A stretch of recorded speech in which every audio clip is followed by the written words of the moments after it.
Hello Fanny, bienvenue, je suis contente de t'avoir avec nous, ça n'a pas été facile de prendre rendez-vous parce que t'es bien occupée en ce moment. Est-ce que tu pourrais te présenter en 2-3 phrases pour dire quel métier tu fais, qu'est-ce que t'as réalisé, où est-ce que tu vis, quel est ton âge, voilà, qu'on met un petit peu le portrait rapide. Donc moi je suis Fanny, j'ai 35 ans, je vis principalement dans un tout petit village de la Loire où j'ai monté mon activité. Alors c'est un peu difficile à définir, mais si on doit tout synthétiser, ce serait du design éditorial. En fait moi je suis designer d'expérience et d'innovation de par ma formation, avec une grosse passion pour le monde des livres. Donc après un parcours un peu dans tous les sens, j'ai défini ma mission et donc là aujourd'hui mon objectif c'est d'accompagner les professionnels qui publient des livres pour qu'on sorte des livres de la meilleure qualité possible. Donc principalement des livres illustrés. J'accompagne des maisons d'édition, j'accompagne des associations, j'accompagne des marques aussi. Voilà, avec toujours cet objectif du coup de leur proposer donc soit des meilleurs concepts qui sont plus fouillés, qui sont basés sur des tendances sociétales que eux n'ont pas le temps d'étudier, de pas le temps de faire des voyages pour aller voir ce qui se fait ailleurs. Ça peut être du coup beaucoup de graphisme éditorial, donc de l'ADA et puis de la réalisation, l'exécution, donc des livres qui peuvent faire jusqu'à 600 pages, ce genre de choses. Ça peut aller jusqu'au e-book. Voilà, donc ça c'est mon activité principale. À côté de ça, bon là c'est tout frais, je commence à donner des cours à l'université de graphisme, de Cool. TAO. Et voilà, j'ai fait un peu de formation aussi sur les logiciels en entreprise, des formations très spécialisées, textiles. Et à côté de ça, du coup, j'ai mes petits projets. T'es un vrai poulpe quoi. Oui, je pense que Et du coup, Fanny, comment t'es arrivée dans notre univers? moi, à la base, je fais du design, donc déjà le côté créatif, je l'avais, et une vraie envie aussi de voyager. Ouais. Donc j'ai eu un peu de mal à tenir en place pendant toutes mes années d'études. Je déménageais à peu près 3 fois par an, jusqu'à découvrir l'étranger. Donc alors là, après, ça n'en finissait plus. Donc c'était ça l'objectif vraiment. Quand je me suis inscrite, j'avais pour projet de monter ma boîte depuis la Slovaquie. On Ok. était en plein Covid, donc ça n'a pas été possible. Mais c'était vraiment ça l'idée. Moi, je voulais avoir un camp de base dans mon petit village et puis ensuite partir travailler de n'importe où. Donc en fait, ça cochait vraiment parfaitement les cases. Trop bien. Et puis j'avais déjà lancé mon activité, mais bah, tu fais avec les moyens du bord, quoi. Et donc c'est vrai que d'avoir un cadre et puis d'avoir quelque chose qui ressemble à des collègues finalement, c'était vraiment quelque chose qui me manquait. Ok. C'était quoi ton plus gros problème là quand tu t'es dit Moi, mon plus gros enjeu, c'était vraiment la gestion client, enfin tout l'à côté en fait. C'était pas le cœur de métier, c'était vraiment plus comment améliorer la relation client, comment améliorer moi mon quotidien aussi, comment facturer mieux de façon plus cohérente, on va dire. Et puis oui, voilà, gérer vraiment tous ces côtés en fait où j'y connaissais rien, on n'est pas du tout formé à ça. Et là, c'est vrai que le campus, quand tu parlais de rampe de lancement et puis tous les supports que vous apportez, même au niveau de la réflexion, les projets clés, c'est quelque chose que je faisais mais sans l'avoir vraiment identifié, et du coup là ça m'a vraiment donné un socle. Donc ouais, tout ça, et puis les équipages c'est super, ça je l'avais pas vu venir, mais c'est vraiment une belle trouvaille. qu'est-ce que ça t'a permis les équipages? T'as des histoires à nous raconter? Ça m'a permis très concrètement beaucoup de tester mes concepts. Donc j'écris des concepts, mon projet clé c'est ça, c'est j'écris des concepts éditoriaux, donc des idées qui viennent de l'observation et que ensuite je retravaille énormément pour les Ok. présenter à des maisons d'édition pour leur vendre, donc pour leur permettre de gagner du temps et puis d'avoir de nouvelles idées qui sont complètement originales par rapport à ce qu'ils peuvent proposer. Et donc ces idées, j'en écris une trentaine Trop bien. et je les pitch à mes équipages pour qu'ils votent et qu'ils me fassent leur retour. Donc moi, ça me permet déjà d'arriver avec un premier retour d'utilisateur qui est hyper différent. Enfin, chaque personne du campus est complètement... Voilà, donc ça me fait un petit panel hyper intéressant de retour. Et puis à côté de ça, bah, c'est un vrai soutien. Hein. À chaque semaine, tu sais qu'il faudra dire ce que tu as réussi à faire ou pas dans tes objectifs. Moi, ça me pousse vraiment à avancer en tout cas. Trop cool. Et qu'est-ce que t'as accompli depuis que t'as rejoint le campus? C'est quoi tes grandes victoires, les projets dont t'es super fière? Je sais pas si ça compte, tu vas me dire, mais j'ai quasiment arrêté de travailler avec tous mes clients avec lesquels je travaillais au début. Ok. Pour moi, c'est une victoire en tout cas, parce que c'est vrai que c'était des clients avec lesquels ils me faisaient travailler, hein, ça c'est sûr, mais c'était dans des conditions qui étaient quand même vraiment compliquées. Et donc, je pense que sans le campus, j'aurais pas réussi à me dire c'est des clients vampires. À part me mener à un burn-out, ça n'ira nulle part. Ok. Donc là, à la fin de l'année dernière, j'avais arrêté avec quasiment tous les clients historiques, on va dire, pour repartir à zéro. Un gros Et cap. t'as travaillé avec quoi comme type de client après? Du coup, les universités que j'avais Ouais. pas du tout jusque-là. Donc les cours, je travaille pour 2 autres universités, du coup sur des projets de livres. Et puis un gros projet pour Decathlon. Et puis je travaille aussi, c'est tout frais, là ça fait quelques mois, pour un studio de graphisme qui est spécialisé dans le monde du manga. Le studio n'est pas du tout connu, mais en fait c'est le deuxième plus gros studio de manga de France et ils ont des productions incroyables. Est-ce que t'as des exemples là justement? Tu parlais de Decathlon, de ce studio-là. Qu'est-ce que tu fais au final comme projet pour un peu donner une idée pour des personnes qui connaissent pas du tout ce monde-là ou qui auraient envie d'y aller. Ça ressemble à quoi faire des projets en manga ou pour Decathlon, ça a été quoi? Alors en manga, il y a plusieurs projets. Donc là, moi, je travaille sur principalement l'adaptation de mangas qui existent, donc qui viennent de Corée ou du Japon. Soit il s'agit de faire du lettrage ou de la maquette. Donc en fait, on reçoit le titre en version originale et il faut recomposer toute la maquette. Donc c'est vraiment de la mise en page. Et il faut suivre le rythme de l'histoire. Il faut s'inspirer vraiment de l'ambiance pour retraduire aussi fidèlement que possible. Et puis il y a tout un travail vraiment graphique. Donc le choix des polices, le travail des onomatopées, le lettrage. Voilà, c'est une grosse composante du travail pour le manga. Et à côté de ça, moi je travaille aussi sur les romans. Donc c'est les mangas qui ont eu beaucoup de succès sont réécrits et publiés sous forme de romans. Donc là, moi, je travaille sur les romans du manga Solo Leveling. Ils ont un sacré succès. Ok. Voilà, donc là, normalement, j'ai toute la suite. Donc les 2 premiers tomes ont été faits par un autre studio. Et donc là, le studio a récupéré la suite. Donc j'ai fait le tome numéro 3 et je travaille sur le tome numéro 4 actuellement.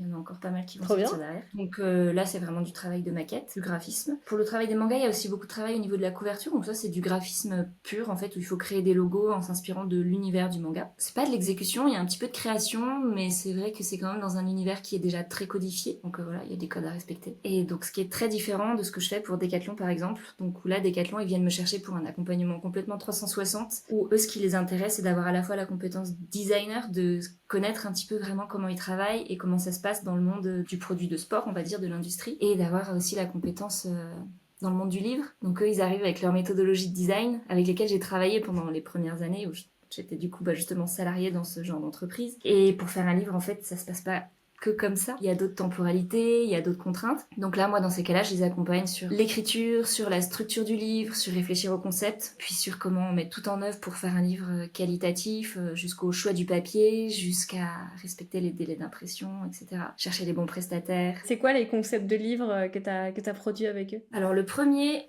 sur lequel j'ai travaillé, c'est celui-là. En fait, c'est des livres qui sont destinés à l'interne, ils sont pas vendus. Celui-ci, on l'a fait en 2021 ou 2022. Pour les étudiants en design, c'est une vraie encyclopédie. Ça retrace vraiment toutes les démarches design de Decathlon. Donc à l'origine, comment ça se passait, comment ça a évolué. Et donc là, aujourd'hui, ça se base sur un manifeste. Donc ils expriment toute la démarche design de l'entreprise qui est quand même vraiment à la pointe en termes d'innovation. Après, on aime ou on n'aime pas la démarche, les produits, etc. Mais en termes de recherche, c'est quand même assez pointu. Et donc ils expliquent vraiment l'avenir du design, comment on travaille le design chez Decathlon. Ils ont créé des personas, donc le Soulmate par exemple, et du coup ils expriment à l'intérieur du coup comment on va répondre à ses besoins. Donc il y a des photos, il y a des petites BD. Le but c'est vraiment de présenter la démarche design. Donc ça c'était un livre qui était à destination des équipes design, ils en ont mis dans les mains de tous les designers de la marque. Et donc voilà, pour vraiment réexpliquer la démarche design de Decathlon. Il y a une toolbox à la fin où ils donnent tout un tas d'idées, de méthodologies et de comment réfléchir à l'analyse. Donc c'est pas que le design du produit, c'est vraiment le design d'expérience au global. Donc là-dessus, on a travaillé, on a utilisé les méthodes du design, on a fait du sprint design, donc on s'est réunis pendant 4 jours, je crois, avec toute une grosse équipe. Et c'était en flux continu, donc écriture, mise en page, on avait toutes nos pages imprimées, ça recouvrait les murs de la pièce, on déplaçait les chapitres, il y avait de la correction en même temps que de la maquette. Moi, mon rôle là-dedans, c'était un peu de coordonner tout ça pour que ça arrive vraiment à devenir un vrai livre. C'était un gros challenge. Trop cool. Des grosses équipes comme ça, avec des méthodologies qui sont complètement différentes de ce qu'on fait dans l'édition aujourd'hui. C'est quand même assez traditionnel, le monde de l'édition. Donc voilà, ce premier livre, c'était ça. Et le deuxième, du coup, qui est plus récent, c'est celui-là. Et donc, c'est un livre qui retrace un peu le partenariat entre Decathlon et les Jeux Olympiques de Paris 2024. Decathlon a réalisé les tenues des porteurs de flammes, des relayeurs de flammes, et des volontaires. Et en fait, ça a été un gros travail pendant plusieurs années. Et donc, moi, là, mon rôle, ça a été de récupérer toutes les informations, structurer ça pour en faire un livre, et puis faire le graphisme et la maquette du livre. Donc là, pour le coup, expérience très différente. On n'était quasiment que 2 sur tout le long du projet, avec un enjeu assez phénoménal parce que du coup on a une préface de Teddy Riner, ça a été envoyé à tout le comité des JO. C'était un projet qui pouvait avoir de la visibilité, en tout cas qu'elle allait être mise entre des mains de personnes importantes. Donc voilà, on a travaillé principalement à 2 pour tout faire. Voilà, donc l'iconographie, le texte, la correction, c'est des projets qui sont bilingues, donc gérer ça aussi. Et puis voilà, faire des projets le plus qualitatifs possible. On a plusieurs types de papier, on a vraiment travaillé sur les couleurs. Jusqu'à la dernière seconde, on n'arrivait pas à obtenir le fameux bleu Decathlon pour la couverture. Donc avec l'imprimeur, on a vraiment bataillé pour y arriver. Voilà. Tout gérer un peu des contraintes de deux mondes qui se rencontrent en fait et qui sont complètement différents. Decathlon, ils ont des anglicismes dans tous les sens, ils ont beaucoup de codes que tu peux pas comprendre si tu fais pas partie de Decathlon. Il a fallu respecter ça, mais quand même respecter aussi les normes du français. La qualité, ça passe aussi par là, la qualité du français que tu utilises. Et du coup, ça, c'est un livre aussi qui est en interne? Celui-là, pour l'instant, il est que pour l'interne. Ça doit passer auprès de la direction. Ils vont voir s'ils décident de le mettre en vente. Là, pour l'instant, il y en a eu 500 exemplaires qui ont été tirés et ils ont été distribués du coup en interne. Il y a un jeu concours en interne qui est mis en place pour faire gagner des exemplaires. Voilà, on est en attente. Je sais pas si ça va être mis en vente. Trop bien, c'est un peu comme une pièce rare là pour l'instant. Ah bah là, les deux, ils sont collector. Hein. Ça, c'est sûr que tu peux pas les acheter. Trop bien. Mais ça viendra peut-être. Comment t'as eu ces projets? Ça a été quoi la démarche? J'ai fait un stage du coup chez Quechua au tout début. J'étais au design textile et au design d'innovation. Donc là, j'ai rencontré la personne qui m'a contactée pour ça. C'était mon collègue. Ensuite, on est devenus amis. Et puis moi, du coup, j'ai un peu dévié, je suis pas restée dans le monde du produit de sport. Je me suis formée au métier du livre et puis tout ça, il a suivi un peu mon parcours. Et jusqu'au moment où en fait, il s'est dit j'ai besoin de faire un livre, on n'y arrive pas, à qui est-ce que je peux faire appel? Ça s'est fait assez simplement finalement. En général, c'est un petit coup de fil qui dure 10 minutes et pour derrière, un projet qui va prendre des mois, un gros projet quoi. Comment tu t'es sentie justement quand t'as proposé un projet comme celui-là? Tu te sentais à l'aise de le présenter, de proposer ton devis, ça a été facile ou ça a été coup de panique? C'était la panique complète.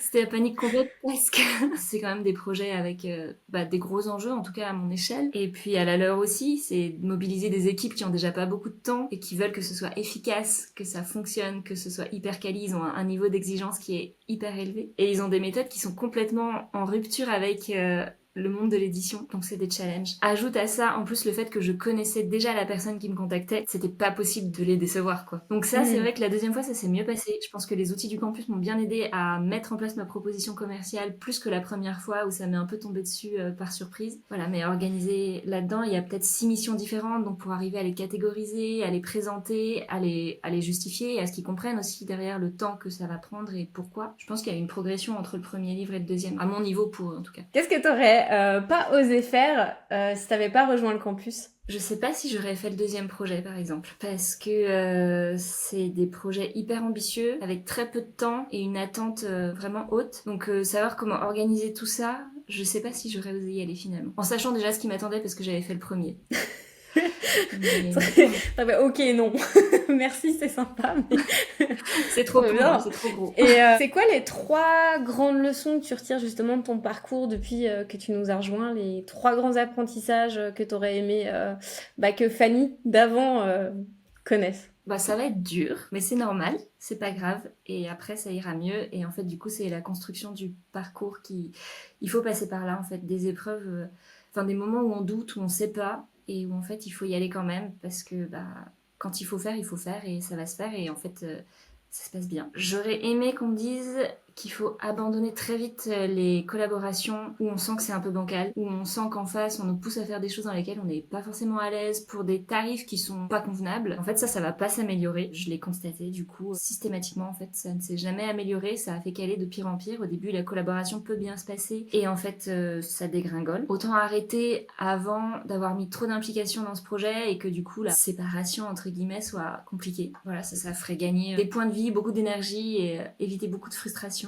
Et un troisième, je pense qu'il faut s'entourer. Vraiment, ça change complètement la donne. Et s'entourer de profils très différents. Sur le campus, il y a vraiment beaucoup de profils hyper bienveillants. Donc ça, je pense que c'est très important. Il faut aussi des profils, il faut aussi des profils qui te boostent, qui te poussent à aller, qui sont pas que dans la bienveillance et dans la compréhension de ce que tu vis en ce moment. Il faut aussi des gens qui disent, ok, là, il faut peut-être pas trop s'écouter pendant une semaine ou deux, tant pis, en fait, mets ça de côté et puis avance et dépasse tes limites, va au-delà, pose-toi vraiment des questions. Ça, on peut pas le faire tout seul, je pense. Et est-ce que t'as eu justement des moments de prise de conscience comme ça? T'as un souvenir précis d'une prise de conscience, tu t'es dit là c'est bon, je sais pas, t'es dans un équipage, à un moment donné tu suis un cours ou peu importe, une conversation où tu t'es dit attends là, prise de conscience, je change de façon de faire. Par exemple tu m'as dit en début d'interview, j'ai osé arrêter des relations avec des clients vampires, là tu viens de m'en parler aussi. Est-ce qu'il y a un moment donné tu t'es dit là j'ai pas peur, je vais le faire? Ah non, j'ai toujours eu peur. J'ai peur mais je vais le faire. Qu'est-ce qui a fait justement que tu dépasses ta peur? Alors ça a été pendant un des lives où tu listais un petit peu les éléments qui font qu'on peut... Comment détecter un client vampire. Donc là, au bout d'un moment, quand il les cochait quasiment toutes, je me suis dit qu'il y avait vraiment un gros problème. Et puis derrière, les équipages aussi qui m'ont vraiment poussé en me disant là, ça c'est pas correct, ça c'est pas convenable, ça c'est pas possible, ça peut pas durer, là il est temps. Ils m'ont fait comprendre qu'il fallait laisser de la place aux nouveaux projets et du coup qu'il fallait abandonner ceux-là pour que d'autres puissent arriver. Et moi j'avais cette logique de me dire j'attends de trouver des nouveaux clients avant de quitter ceux-là. Sauf qu'en fait c'était pas possible, il y avait pas de place pour les nouveaux. Mais donc oui, je pense que c'est un des lives qui m'avait vraiment dire bah, c'est pas possible de cocher autant de cases là, ça va pas. Même si les projets étaient chouettes, la collaboration c'était pas possible quoi. Et ça t'a permis justement de faire de la place? Bah oui, ça m'a permis de faire beaucoup de place, même trop de place en fait, parce que du coup, je suis arrivée à un point où en fait je pouvais plus continuer avec ces gens-là, donc j'ai terminé tous les projets qui étaient en cours, et puis ça s'est arrêté après, mais donc ça a été assez brutal finalement. Et donc j'ai passé plusieurs mois à travailler sur mes projets clés en me disant de toute façon, moi j'ai jamais prospecté, j'ai jamais cherché de clients, là je le fais donc ça va bien se passer. Et en fait, il s'est passé vraiment plusieurs mois de vide où je travaillais pourtant beaucoup, mais où je signais pas de nouveaux contrats. Donc repanique, jusqu'à même presque regretter, on oublie très vite la galère dans laquelle on était, donc presque regretter d'avoir arrêté avec ses clients. Et là, pareil, heureusement qu'il y avait l'équipage qui me disait non, bah c'est dur, mais faut être patient, je peux pas retourner avec eux, c'est pas possible. Et donc là, ça y est, là c'est arrivé début septembre, je me suis pris une avalanche de nouveaux projets, donc c'était long, mais faut être patient parfois. Là, en fait, c'est que t'as dû déconstruire une façon de fonctionner qui était pas hyper saine pour toi, où finalement tu remplissais pas tes objectifs en termes financiers, c'était la pression. C'est sûr que quand tu déconstruis, bah, y a un moment où il faut reconstruire de la bonne manière, et c'est là où ça a fait un petit gap, mais avant de sauter, il y a toujours un moment donné où on doit faire un pas en arrière pour prendre l'impulsion. Et ce pas-là fait peur, mais c'est vrai que si tu t'es pas entouré, ça peut être très facile de retomber dans tes travers puis de te dire bah ça marchera jamais. Du coup, au niveau de tes nouveaux contrats, comment tu te sens justement avec ce nouveau type de client? Ça a été quoi le changement pour toi en termes de qualité de travail? Bah, je pense que déjà la façon de me présenter elle est très différente. J'arrive plus avec juste un devis qui est pas très détaillé et donc avec des lignes un peu floues sur lesquelles les gens qui veulent en profiter vont pas se gêner. Là c'est beaucoup plus précis, c'est beaucoup plus cadré, donc ça laisse moins de place déjà aussi à l'abus. Et puis bah, c'est une autre posture. C'est différent et du coup je pense que la relation est meilleure. C'est une relation presque plus adulte en fait et où je mets vraiment le respect dès le début en fait, j'en parle. Je pense que ça change beaucoup de choses. Les gens qui y sont sensibles en fait ils vont répondre positivement à ça et à l'inverse ceux qui ont d'autres priorités en fait on le sent assez vite. Et donc dans ces cas-là, je sais, j'adapte le devis. Donc soit je prévois beaucoup plus de temps, soit je mets un montant qui est très très élevé, quitte à me dire bon bah c'est une collaboration en one shot, je vais peut-être en baver un petit peu, mais au moins c'est pour un gros montant, donc ça je suis prête à l'accepter. Voilà, j'ai identifié un peu les trois pôles. Soit ça me rapporte beaucoup d'argent, soit c'est un vrai projet qui me fait super plaisir, soit c'est un projet dans la durée qui va être avec des relations vraiment saines et des choses agréables à vivre au quotidien. Et idéalement, j'essaye de cocher au moins 2 de ces 3 cases. Ok, super intéressant. C'est à quoi je faisais pas du tout attention jusque-là, où c'était juste... Est-ce que tu es à l'aise de partager des chiffres, par exemple, sur des types de projets que tu aurais signés, et juste pour qu'une personne qui t'écoute se dise ah ouais ça c'est possible, ok c'est des montants qui peuvent paraître plus concrets en fait en termes de budget. Est-ce que ça a été quoi ton plus beau contrat en termes de chiffre d'affaires par exemple? Dans le monde de l'édition, les budgets ils sont pas bons, donc je pense que c'est pas un bon référentiel. Par contre les projets pour les marques, donc là je vais pas forcément parler de Decathlon, mais une autre marque pour qui j'ai fait des livres, on peut être autour des 550 € par jour. Ok, donc ça te fait quand même un beau projet que tu peux proposer. Donc en fait ce qu'il y a d'intéressant, ce que je trouve super pertinent là dans ce que tu viens de partager, c'est le monde de l'édition, c'est pas des énormes budget. Par contre, on peut avoir ces mêmes compétences qu'on apporte par exemple à des marques et du coup ça peut te permettre justement de travailler avec des marques où ils sont prêts à mettre les budgets, puis tu peux aller sur des projets un peu plus plaisir sur le monde de l'édition en disant c'est ok, c'est un peu moins rémunéré, et puis d'aller sur différents projets. Donc en fait t'as un peu cassé la barrière du oui mais c'est pas possible de faire de l'édition, mais du coup en fait tu peux le faire dans d'autres circonstances avec une autre approche en fait.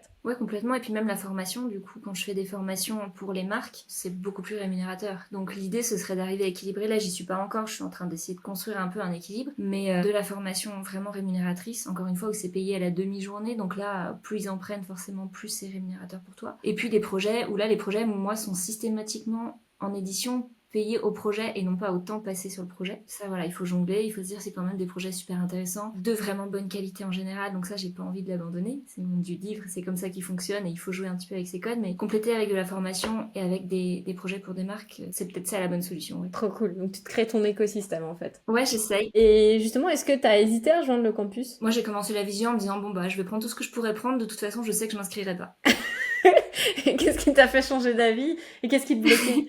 Et finalement, bah, tu m'as convaincue. Voilà, donc le soir même, à la fin de la visio, je m'étais inscrite. Ok. Voilà, je me disais en fait, ça correspond pile poil à mes problématiques. Le côté créatif, je suis en plein dedans. Le côté nomade, je suis en plein dedans. J'ai travaillé depuis La Réunion, le Nicaragua, la jungle du Costa Rica. Enfin, tout ça, c'était vraiment des choses que je voulais continuer à faire. Ouais, ça cochait toutes les cases. Et puis vraiment, le côté, moi, gestion de clients, gestion des finances, toutes ces choses-là que je connaissais pas du tout. Et en plus de ça, j'ai découvert tout l'accompagnement au niveau de l'ikigai, au niveau de la recherche de nos attentes profondes. Tout ce travail-là, en fait, j'avais pas vraiment prévu de le faire.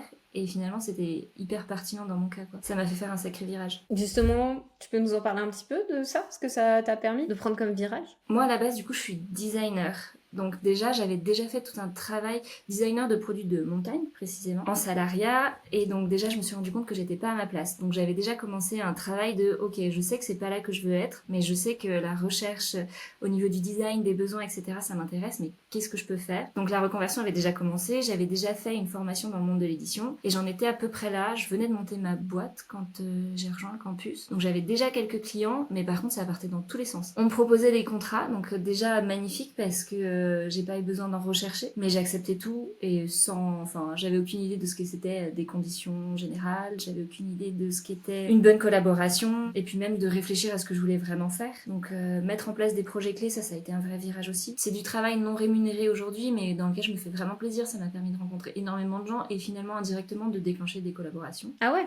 Tu peux nous en parler un peu en exemple? Mes projets clés, du coup, c'est de créer des concepts éditoriaux en partant vraiment du besoin. Donc, j'analyse le besoin. Je sais que les éditeurs qui sont mes clients idéaux, aujourd'hui, ils n'ont pas le temps de réfléchir. Ils n'ont pas la place même pour envisager des nouvelles idées. Il y a une tension commerciale qui est vraiment compliquée à gérer pour eux. Donc, en fait, ils n'ont pas de place pour faire des petits pas de côté. Donc, moi, ça, c'est ça que je veux leur amener, avec en plus une équipe mise en place vraiment clé en main pour le projet. Donc, l'idée, moi, je réfléchis au concept, je le construis, je fouille l'idée, je monte une présentation et ensuite je vais rechercher des partenaires pour m'accompagner là-dessus. Donc ça peut être soit des illustrateurs, soit des éditeurs spécialisés, soit des auteurs. Donc là par exemple, un des projets m'a permis d'entrer en contact avec une illustratrice, peut-être que je peux la citer d'ailleurs, qui s'appelle Cruciforme. Donc ça m'a permis de contacter cette personne et puis du coup de lui présenter le projet d'une certaine façon pour réussir à l'intéresser. Et en fait on a beaucoup travaillé ensemble, on s'est même rencontrés. Alors le projet n'est pas encore sorti, mais j'espère qu'il verra le jour. Et en tout cas c'est une rencontre hyper intéressante et qui m'a apporté beaucoup en termes d'échanges. Sur le campus aussi, je travaille avec une photographe qui fait des photos assez dingues dans des milieux extrêmes, et donc là on est en train de travailler sur un projet de livre. C'est pareil, je sais pas s'il va sortir, mais du coup ensemble on a monté tout un dossier et il a été présenté à plusieurs maisons d'édition. Il y a plein de projets dans tous les sens, ça amène beaucoup de rencontres en tout cas. Trop bien.